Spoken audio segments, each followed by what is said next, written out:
Hola, el día de hoy les voy a hablar de la pancreatitis aguda, una patología muy frecuente que en la mayoría de las personas es benigna. Entonces vamos a iniciar con la embriología. Básicamente el páncreas se forma de la fusión de una yema ventral y otra dorsal. El conducto proveniente de la yema ventral surge del divertículo hepático y se va a conectar directamente con el conducto colédoco. El conducto de la yema dorsal proviene del duodeno y va a drenar directamente en esta. El conducto del primordio ventral se va a convertir en el conducto de Wilson y el del primordio dorsal en el conducto de Santorini. Cuando ocurre la rotación intestinal, el primordio ventral gira a la derecha y se va a fusionar con el primordio dorsal, y el primordio ventral va a dar origen a la porción inferior de la cabeza del páncreas y al proceso unciforme, en tanto que el primordio dorsal va a formar el cuerpo y el resto de la cabeza del páncreas. Los conductos de cada primordio en la mayoría de las personas se van a fusionar, y de esta manera casi todo el páncreas va a drenar a través del conducto de Wilson o conducto pancreático principal. Por lo general, el conducto del primordio dorsal, es decir, el conducto de Santorini, va a persistir como un conducto pancreático menor y va a drenar de manera directa en el duodeno, como vemos en el 60% de las personas. En un 30% de las personas, el conducto de Santorini termina como un conducto accesorio ciego y no va a desembocar en el duodeno. Y en un 10% de las personas, el conducto de Wilson y Santorini no se van a fusionar. Bueno, en cuanto a la anatomía, entonces el páncreas es un órgano retroperitoneal que está en una posición oblicua desde el arcado duodenal hasta el ilio esplénico. Más o menos pesa entre 75 a 100 gramos y tiene alrededor de 15 a 20 centímetros de largo. Su ubicación es importante pues por el dolor que van a referir los pacientes, que va a ser un dolor que se va a irradiar a la espalda, entonces básicamente es por su localización retroperitoneal. En cuanto a las regiones, entonces tiene 4 regiones: la cabeza, el cuello, el cuerpo y la cola. Es importante que en la cabeza hay un surco por el cual va a pasar el conducto colédoco, donde se van a fusionar pues en la mayoría de los casos con el conducto pancreático principal. Lo otro es que la presión del conducto pancreático es casi el doble que la del colédoco, y eso se piensa que es lo que ayuda pues a evitar el reflujo de bilis hacia el conducto pancreático.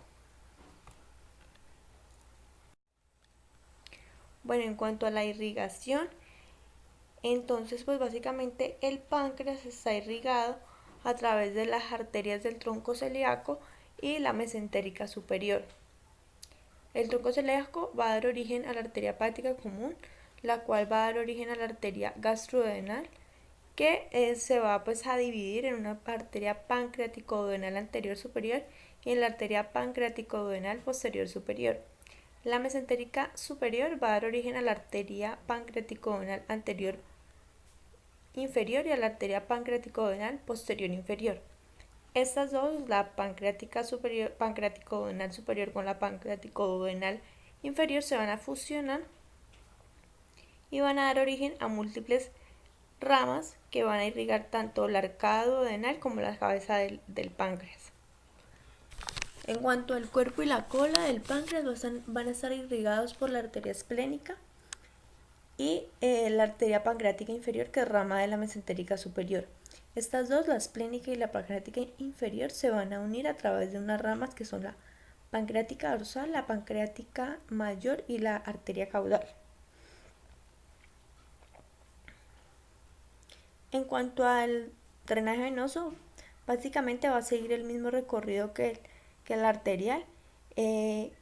Las venas superiores van a drenar directamente la vena porta, y la vena pancreático-duodenal anterior e inferior, la gastropiploica derecha y la cólica media se van a unir en un tronco común para desembocar en la mesentérica superior. El drenaje linfático del páncreas pues es importante porque este es muy difuso y diseminado, y eso pues explica la gran facilidad de metástasis que realiza pues un tumor de páncreas. La inervación en el páncreas es proveniente tanto del sistema nervioso simpático como del parasimpático. El parasimpático pues va a estimular la secreción endocrina y exocrina, y el simpático pues la va a inhibir. Bueno, en cuanto a la histología, entonces básicamente tenemos el páncreas exocrino y el endocrino. El páncreas exocrino va a secretar de 500 a 800 mililitros de jugo pancreático. El jugo pancreático básicamente es la combinación de secreciones de las células acinares y ductales. Las células acinares van a liberar amilasas, proteasas y lipasas, que son las que se van a encargar de la digestión de los carbohidratos, proteínas y grasas. Bueno, aquí tenemos pues todas las enzimas que se producen a nivel del páncreas. Entonces, como vemos, la mayoría de ellas se van a producir en forma de proenzimas, es decir, en su forma inactivada, y se van a activar a nivel del duodeno. Las únicas que se producen en su forma activa son la amilasa y la lipasa pancreática. Entonces, como vemos, entonces la primera enzima que se va pues como a producir es el tripsinógeno inactivo, que a través de la enterocinasa en el duodeno se va a activar en la tripsina, y esta tripsina es la que luego va a activar las demás enzimas. Como vemos en la tabla, pues ahí está pues para cada enzima el sustrato y el producto de su conversión, pues.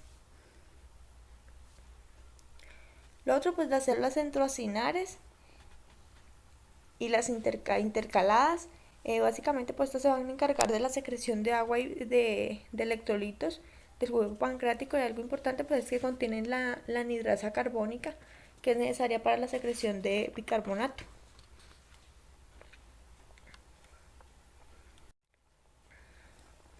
Bueno, y en cuanto al páncreas endocrino, entonces básicamente está formado pues por los islotes de Langerhans.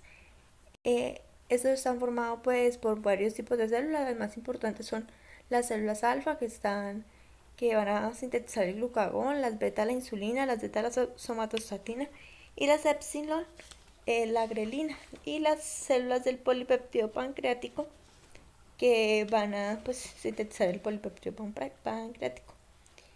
Entonces, otra cosa importante es que las células beta y delta pues van a estar distribuidas uniformemente en la totalidad del páncreas. Sin embargo, los islotes pues de la cabeza y el proceso unciforme van a tener un porcentaje mayor de células del polipéptido pancreático y menor de células alfa, mientras que los islotes del cuerpo y la cola contienen una mayor parte de células alfa y pocas células del polipéptido pancreático.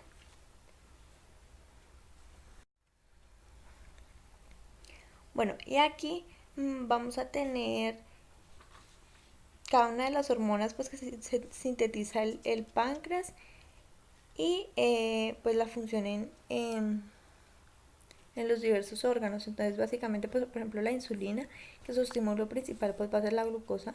Esta pues disminuye la gluconeogénesis, la glucogenólisis, el catabolismo de ácidos grasos, y aumenta pues la glucogénesis y la síntesis de proteínas. El glucagón básicamente es el efecto opuesto pues a la insulina, también es estimulado por la glucosa. Esa va a incrementar la glucogenólisis y la gluconeogénesis hepática.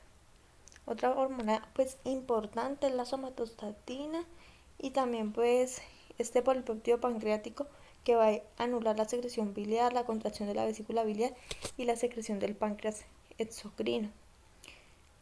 Pues otra hormona que vemos ahí es la grelina, que uno pues esta tiene efecto un efecto orexigénico, que es el estimulante del apetito, y eso pues se ha visto que está aumentado en las personas con obesidad. Y lo otro es que esta disminuye la liberación y acción pues de la insulina en el hígado, inhibe la respuesta de las células beta a las hormonas incretinas y a la glucosa. Bueno, y ya como tal en cuanto a la fisiopatología, entonces hay que tener en cuenta que el páncreas tiene unos mecanismos protectores para prevenir pues su autodigestión. Uno de esos mecanismos es sintetizar las enzimas como proenzimas, o sea, en su forma inactiva. Lo otro es la síntesis del inhibidor del tripsinógeno. Y lo otro es que esas proenzimas van a estar en unos gránulos, que son los gránulos de zimógeno, como aisladas pues de las demás organelas. Por ejemplo, pues se ha visto que una deficiencia del inhibidor de la tripsina pues se ha visto relacionada con algunos tipos de pancreatitis familiar. Entonces, básicamente, pues lo que se dice es que una agresión va a generar un aumento sostenido del calcio y esto va a hacer que los zimógenos que no se secretan al exterior, asociado pues a esa activación intracinar, esos zimógenos se van a localizar junto a vacuolas citoplasmáticas que contienen enzimas lisosómicas como por ejemplo la catepsina B. Entonces se ha dicho pues que la catepsina B es la que va a activar el tripsinógeno y una vez activado pues en forma de tripsina activa, esta es la que va a facilitar la liberación de estas enzimas lisosómicas como la catepsina B, la cual va a iniciar toda pues la actividad de apoptosis y pues va a generar la muerte de las células acinares. Lo otro es que pues una vez se activa pues esta muerte celular, va a haber una atracción de neutrófilos, una activación de neutrófilos al foco pues de lesión y estos van a liberar superóxidos y enzimas proteolíticas que van a pues producir mayor lesión. Además, también se van a traer pues macrófagos que van a liberar citoquinas como pues el TNF-alfa, la interleuquina 6 y pues estos van a aumentar esa agresión al páncreas. También se ha visto que esos mediadores inflamatorios aumentan pues la permeabilidad vascular del páncreas, que eso lleva pues a edema, hemorragia y microtrombos. Y que es pues con todo esto se puede llegar a producir una falla en la microcirculación pancreática y pues que eso va a llevar a hipoperfusión y necrosis pancreática.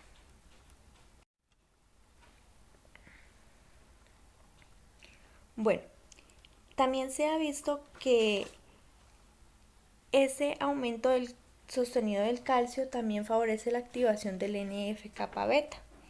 Entonces, con esa activación del NF-kappa beta se van a liberar citoquinas y quimoquinas que van a pues reclutar células inflamatorias y pues van a favorecer una inflamación sistémica que puede pues llevar a una falla orgánica.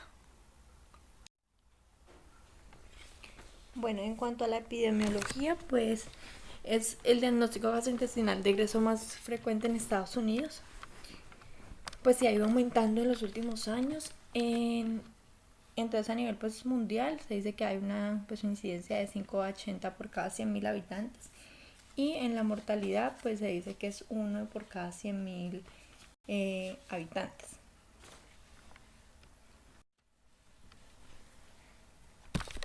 En cuanto a las causas, hay múltiples causas pues de la pancreatitis. Sin embargo, pues las causas más frecuentes son los cálculos biliares y el consumo de alcohol, que representan aproximadamente el 80% de los casos. Entonces, pues es importante tener en cuenta, uno, pues la edad de inicio de la pancreatitis. Entonces, una pancreatitis inducida pues por alcohol o por fármacos la vamos a ver más frecuente en la tercera o cuarta década de la vida. En cambio, una enfermedad pues por cálculos biliares lo vamos a ver más frecuente en la sexta década de la vida.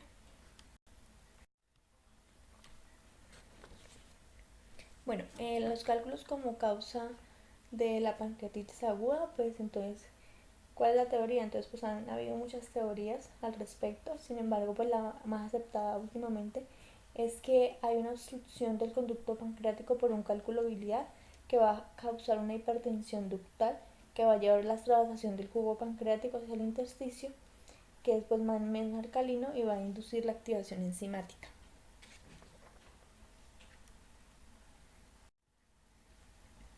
El alcohol es una toxina metabólica para las células de los acinos pancreáticos y este va a causar un aumento breve seguido pues de una inhibición. Se cree que ese pico de secreción asociado pues con el espasmo del esfínter de Oddi es lo que lleva pues a la pancreatitis aguda. Además pues el alcohol induce la permeabilidad ductal que va a favorecer la activación prematura de las enzimas que van a dañar el parénquima pancreático. El alcohol también pues eleva el contenido de jugo pancreático, le reduce la concentración de bicarbonato y la concentración del inhibidor de la tripsina.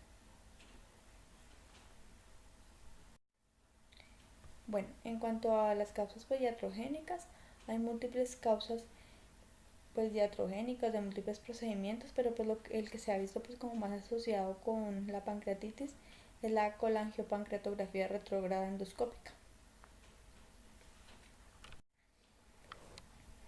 Las pancreatitis hereditarias, pues yo les había mencionado lo de la deficiencia del inhibidor de la tripsina, que va pues, a alterar esa secreción pues, ductal. Los tumores, importante pues tener en cuenta de la parte de los tumores de la cabeza del páncreas o un tumor periampular en cualquier paciente pues que tenga como una pancreatitis aguda idiopática, ya que pues como del 1 al 2% de los pacientes van a tener como único síntoma una pancreatitis aguda, entonces es importante tenerlo en cuenta. En la hiperlipidemia, pues lo que se ha visto es que la lipasa libera ácidos grasos tóxicos que van a dañar a la microcirculación, van a generar isquemia y pues es lo que va a ocasionar el dolor abdominal. Pues como les decía, hay múltiples causas, entonces pues encontramos múltiples fármacos que nos pueden llevar a una pancreatitis aguda. También pues estados hipercalcémicos como el hiperparatiroidismo, incluso pues vasculitis. Pero entonces lo que tenemos que tener en cuenta es que las causas más frecuentes aquí, por ejemplo en Colombia y en pues, la mayor parte del mundo, son los cálculos y el alcohol. Bueno, en cuanto a la clínica, entonces básicamente el paciente que nos va a referir un dolor en epigastro de inicio agudo, intenso, que generalmente la mayoría de los pacientes va a referir que se irradia a espalda. En muy pocos casos se presenta una pancreatitis sin dolor.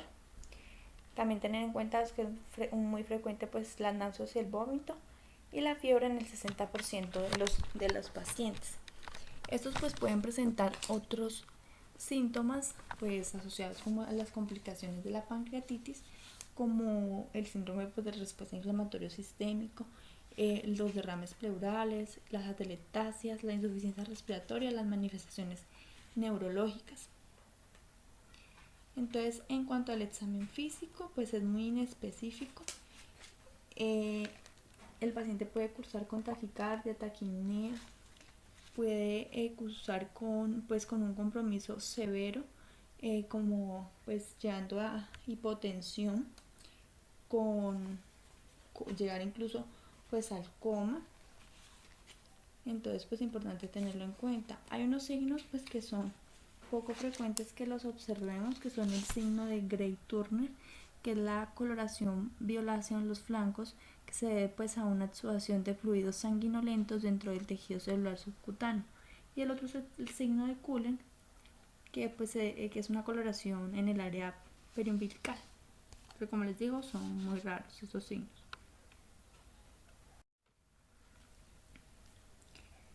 En cuanto al diagnóstico diferencial, debemos tener en cuenta la úlcera péptica, la víscera perforada, el espasmo esofágico, la obstrucción intestinal, el aneurisma de aorta, la colangitis, la coledocolitiasis, la colecistitis, la gastroenteritis viral, la hepatitis, la isquemia mesentérica y pues el infarto de miocardio. En cuanto al diagnóstico, entonces básicamente pues aquí tenemos los exámenes de laboratorio que podemos pedir. Entonces pueden ser cualquier tipo pues de amilasas. Pues las más frecuentes como las que se piden son o la amilasa o la lipasa. Entonces pues ya depende de la disponibilidad que tengamos en el centro médico donde estemos.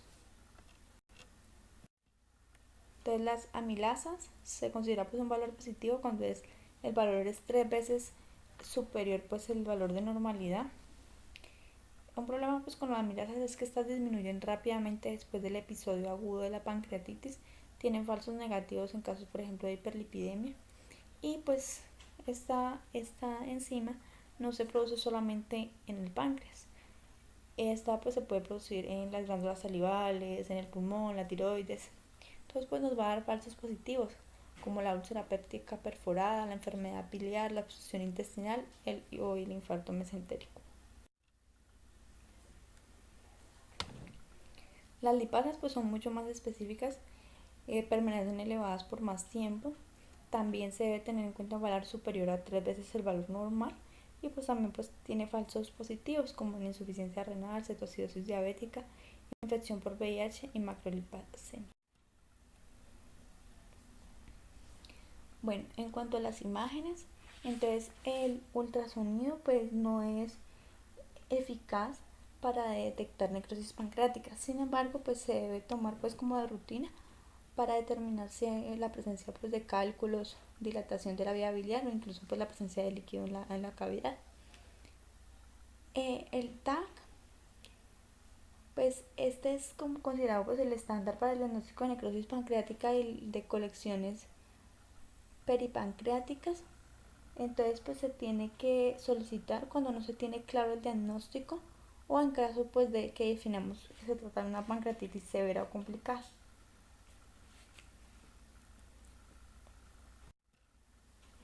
Bueno, una vez pues hagamos la historia clínica, evaluemos pues a nuestro paciente, es importante que definamos pues la severidad de la pancreatitis con unas escalas de severidad que tenemos. Entonces hay varias escalas, una de ellas son los criterios de Ranson. Entonces con estos, cuando se tienen más de 3 criterios, nos va a catalogar la pancreatitis como pancreatitis severa. Aquí tenemos otros que son la puntuación APH2. En esta pues una puntaje de 8 o mayor se considera ya pues una pancreatitis severa. Como vemos pues aquí pues hay muchos más parámetros. Está la edad, la presencia pues de enfermedades crónicas. Y aquí tenemos, según la puntuación, el porcentaje de mortalidad que pues puede tener nuestro paciente.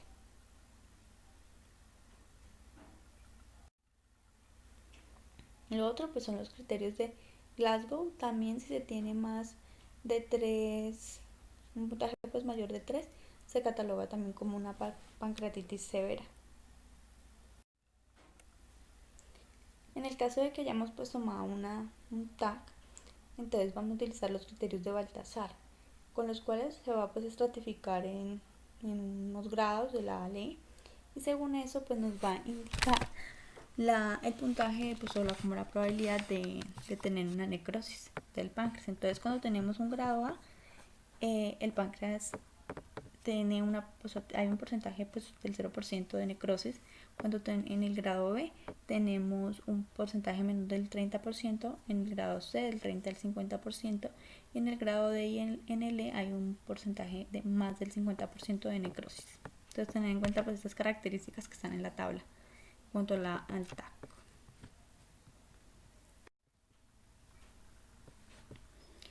En cuanto ya como al tratamiento, entonces el tratamiento pues debe ser escalonado. Lo primero pues que debemos manejar en el paciente pues es el dolor. Si tiene un dolor leve podemos darle dipirona 2 gramos cada 8 horas. Si tiene un dolor intenso se pueden usar opioides como la buprenorfina o la meperidina. Sin embargo debemos evitar la morfina, ya que esta puede ocasionar un espasmo en el esfínter de Oddi y pues nos va a empeorar toda la sintomatología y toda pues la patología como tal. Lo otro es la reanimación con líquidos, idealmente pues con lactato Ringer, pues según las necesidades del paciente, según los requerimientos. Otra cosa importante es el apoyo nutricional. Entonces inmediatamente después de la reanimación, lo más pronto posible, dentro de las 24 horas, se debe iniciar la nutrición. Esta preferiblemente debe ser una nutrición enteral, por una sonda nasogástrica o una sonda yeyunal.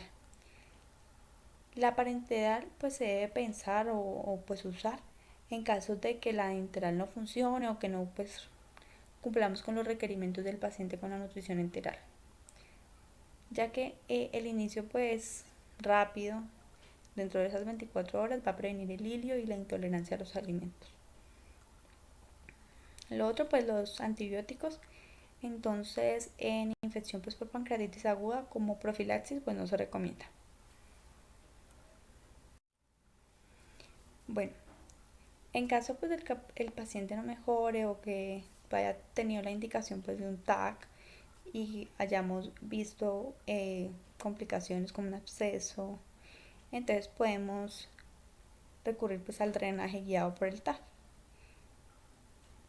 Se dice pues que no se requiere aspiración para como confirmar el diagnóstico, sino pues simplemente hacer el drenaje. Ya pues en cuanto a la cirugía, si los demás tratamientos pues no han funcionado, ya se debe recurrir a una cirugía mínimamente invasiva. Entonces, en cuanto a qué tipo de procedimiento realizar, pues depende de la experticia del cirujano. Entonces puede ser una necrosectomía transgástrica endoscópica, un desviamiento retroperitoneal más videoscopia, un drenaje de irrigación continua por sonda. Y lo último pues ya es la cirugía abierta. Entonces cuando ya ninguno de los otros tratamientos ha funcionado, pues llegamos a la cirugía abierta. Y pues tiene indicación cuando hay un abdomen agudo, hay perforación o isquemia, y pues sí se debe llevar al paciente inmediatamente a cirugía. Aquí tenemos las complicaciones. Tenemos el flemón, el absceso pseudoquiste pancreático, la citis pancreática, hemorragia. Aquí están las complicaciones sistémicas. Entonces, el trombosis de la vena porta o esplénica, el derrame pleural, la muerte súbita, el derrame pericárdico, una coagulación intravascular diseminada. Y eso es como un algoritmo de todo lo que debemos hacer. Entonces, lo que quiero que se les quede es que básicamente si sospechamos un paciente pues con pancreatitis por el dolor, pues por su sintomatología, les vamos a solicitar o amilasa o una lipasa, dependiendo pues de la disponibilidad. Si salen negativas, pensar pues en otra patología. Si salen positivas, estratificar la severidad de la pancreatitis. Si es una pancreatitis moderada, hacemos un eco. Entonces, pues para descartar una patología biliar. Si encontramos una patología biliar en los cálculos, entonces debemos hacer una colecistectomía en la misma pues hospitalización. Si descartamos la patología biliar, en cambio pues solo agregamos el tratamiento médico al paciente. Si en la clasificación de la severidad nos da que es una pancreatitis severa, entonces le realizamos un TAC al paciente, tiene indicación de un TAC. Con el TAC vamos a hacer la clasificación de Baltasar para pues la del porcentaje de necrosis. Y según los hallazgos en el TAC, pues se va a dar el manejo. Lo otro es que si encontramos una colangitis o una coleocolitias, se va a hacer pues una colangiopancreatografía retrógrada endoscópica pues para el drenaje del cálculo. Que eso pues ya se explicó en el video de patología biliar litiásica.